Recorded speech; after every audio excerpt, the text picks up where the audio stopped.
A very good morning to all of you. How are you? Well, you cannot reply, can you? Mr. Panagoulis, congratulations. I'm really glad to be here today. I see things that are top-notch. I see a hall full of people, and I like to see people not being lost in their mobile phones. And I think that's, in fact, what you have managed to achieve in these 5 years is to create a hub, a platform where we all meet. All the pieces of the puzzle get together. Policymakers, government, markets, factors, businesses, banks, everyone is here. And this is very good. This is how I see it. And this is why I'm really happy to attend, because it works both directions. So you give your conclusions to the ministry, and it works both ways. So we have a lot to do in the ministry. It's only been 150 days since the last elections. So this is a new government, a new composition, and the Ministry for Environment and Energy. And the first order we have received from the Prime Minister himself is to serve our mission. That is none other than to move fast, and faster. At the beginning, we dealt with measures to benefit society. In parallel, we are interested in improving the environment for doing business, because at the end of the day, what counts is to have tangible projects, specific projects, well-paid jobs, projects strengthening economy. And this is my own message coming here. The entire government and the entire ministry will serve exactly that purpose. Last night at 2 o'clock, I didn't have anything else to do. I paid a visit to Energy Press because I wanted to read what had been said yesterday. And I kept some of these messages because I was mostly interested in criticism. A poor investment environment, there's uncertainty that disencourages investments. There is no planning ahead. We don't know what we want to do. There are distortions in the market. There's only PV culture. Another concern expressed was the curtailments for producers. Why is that the case only for solar? Why don't we see it in PV? Why is it not so implemented in minor projects? I also read the criticism about the ongoing projects for ADMIE, the Independent Power Transmission Operator, that are still pending, the letters of guarantee that are there. This is only beneficial for banks.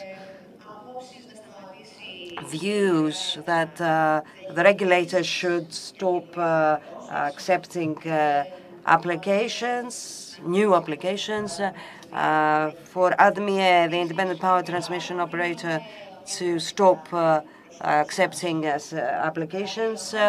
Many different concerns. I want to be really clear. I completely understand the concerns of the markets.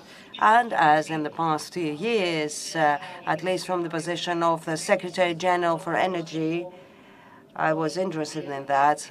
Now I'd like to say that we are working hard, intensively, to deal with all these concerns, to try to make sure that as many investments as possible will be accomplished, and we will be achieving our energy goals. We are interested in investments, we are interested in work being done, and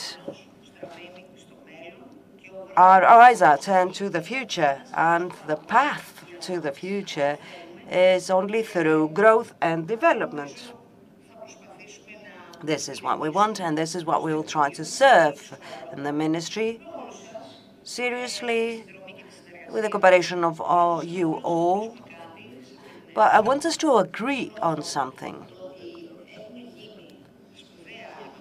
First and foremost, there have been leaps in the past few years in the RES. I remind you that more than 50% of installed capacity we have today from RES has been connected in the period 2019-2023. Even more projects that were at an initial stage have become more mature, and they are about to be built. They're ready to build. You know that we should not take this for granted. This has been the result of hard work. And through our common cooperation and our common effort, joint efforts, each of us from their own post,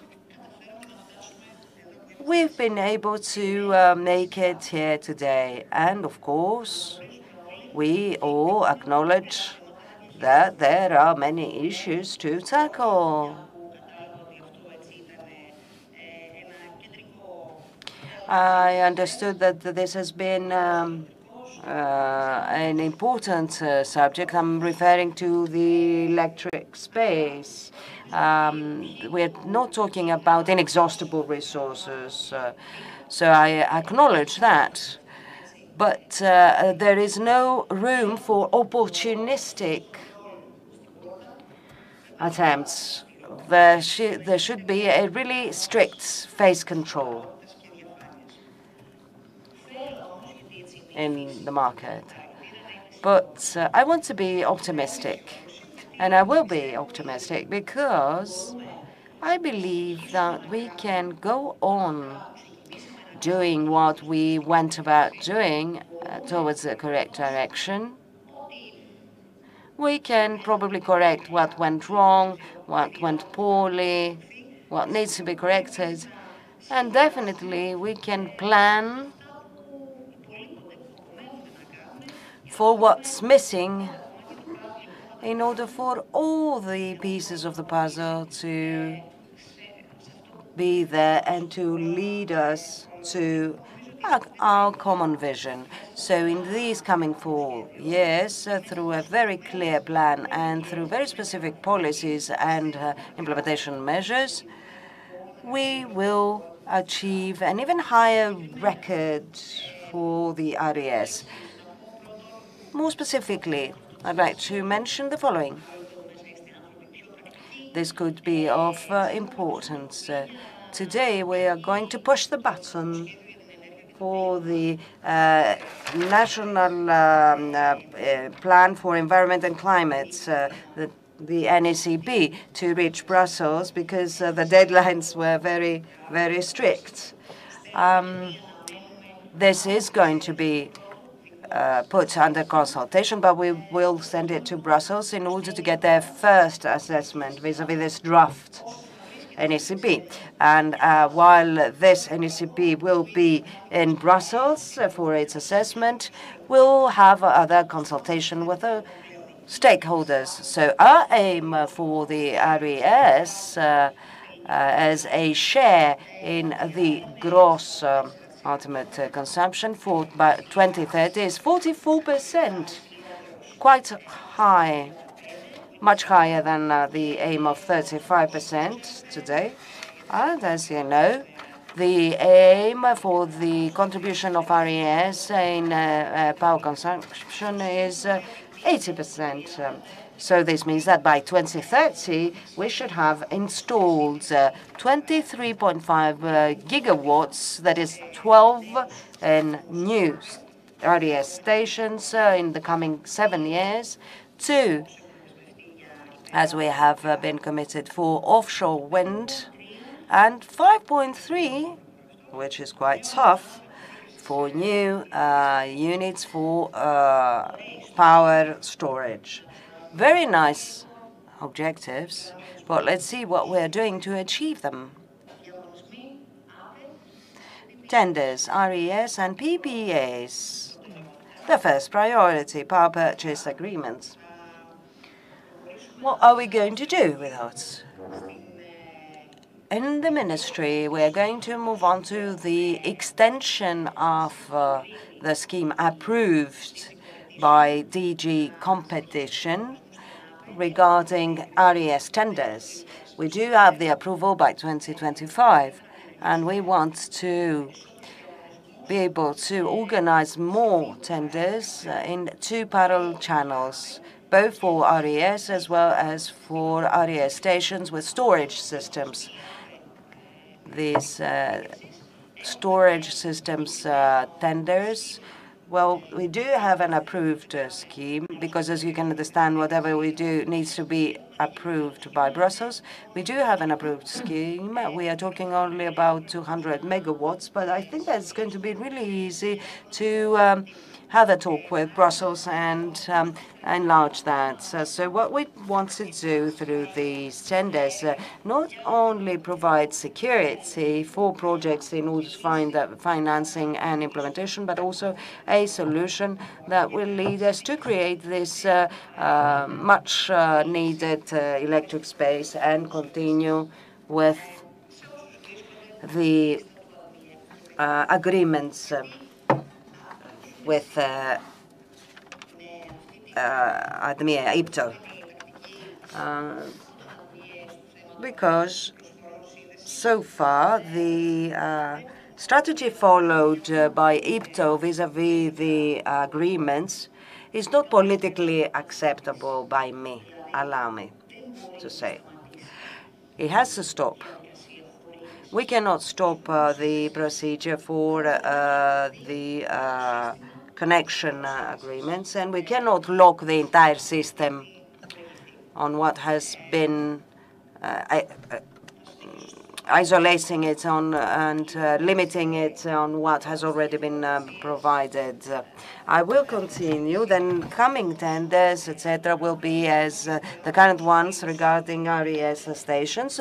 The only difference being that those who will be selected will know beforehand that there's going to be a limitation of injection much higher than what is today, and there will be requirements vis-à-vis batteries, etc., and cells.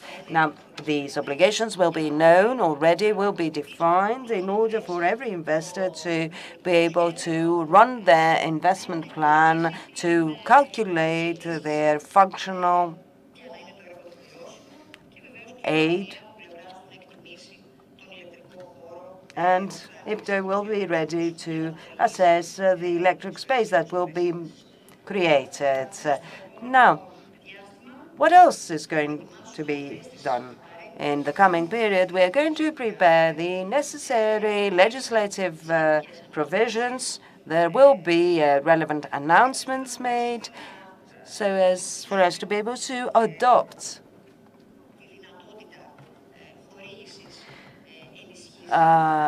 the possibility of a sliding feed or a feed-in, and to proceed to new tenders. Let me be honest, I don't like it that we were forced to deviate from the timeline for the RES tenders. Well, maybe this was due to the fact that we had to include RES with cells, batteries, etc. There has been a delay. There needs to be a very clear timeline vis-à-vis tenders in order for everyone to know and manage accordingly. Let me stress that in terms of the tenders, by no means will there not be a possibility for bilateral contracts, PPAs with the industry and the final consumer. So in our planning, the PPAs will play a catalytic role in the energy cost, especially for energy-intensive industry, so as such industry to have appropriate energy costs. We had a meeting last week with SEV, the industry association, and we have had a consultation with them to find the appropriate solutions. Now, the second component is storage. You yourselves know how important this is, and there will be a second tender for storage stations. We have been waiting for a ministerial decision. This decision was circulating between ministerial offices, but it is about to be issued so as for RAE to proclaim the tender of 300 megawatts. Now, the difference here is the height of the investment aid from 200 million euro. It is 100, or from 200 it is 100. So this means a lower cost for batteries. Why are we doing this? Because this gives us the possibility to increase even further the capacity and to tender more than 1,000 megawatts. And apart from the capacity that has been already confirmed and the tenders, like in renewables, we will expand the aid scheme for standalone storage installations. A few words about wind energy. EDEIEP has announced the national plan, and it will be available for consultation in a few days. There is now a provision for 2 gigawatts that has been tabled in Parliament. We are preparing the plan of pre-announcement, pre-notification of these stations. There has already been a notification to Brussels, and we have correspondence with Brussels. So the plan is to go with the wind so as to have the first offshore wind parks by 2030. Why are we insisting on this? Because this large project will bring a lot of benefits for the Greek economy. Now, I believe that you, Mr. Margaris, are going to speak a lot about the measures, the recent measures we have announced. Maybe you heard about the Apollon plan. And this Apollon plan, don't laugh, has been inspired from the god of sun and for the sun. We and light. So it is the largest net metering project in the country. We want the environmental policy to be linked with a social policy so as for renewables to have an even larger footprint in society. You do that when investing in renewables, but we believe that the state also should have a more holistic attitude. And the reality is that every year the state budget spends some 350 million. This is money that comes from the state budget, but there's also money that you give to local government. All this money goes to cover energy costs. What do we want? We want to cut the energy costs of all local government organizations throughout the country to be cut by 50%, and each region of the country will have vulnerable groups of the community be supported so that they can reduce their energy costs by 90%. So this is a program for the regions, for the local government organizations, the organizations for land improvement, because those organizations also do not have a viable system. How will this program be implemented? The details will be announced once this program has proceeded a little bit, but essentially the ministry, the state, will carry out a tender after we have studied all the energy consumptions of the 13 regions, and after we have studied exactly which renewables projects need to be implemented. So we will prepare a tender, or rather 13 tenders. Each region will have one such tender for renewables projects. This, however, will not be carried out by the regional administration. We will address ourselves to those who already have terms of connection in their hands, so they will be called to participate in the tender so as for this energy to be granted through net metering to the regions. In conclusion, let me reassure the producers, all of you may be worrying, but the ministry is fully aware of all your concerns. There is a draft law under consultation right now, and there are already some legislative provisions that are fixing, let's say, some slight problems that you have pinpointed.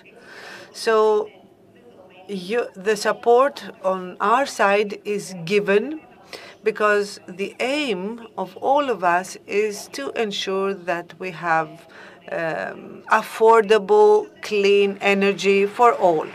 Thank you.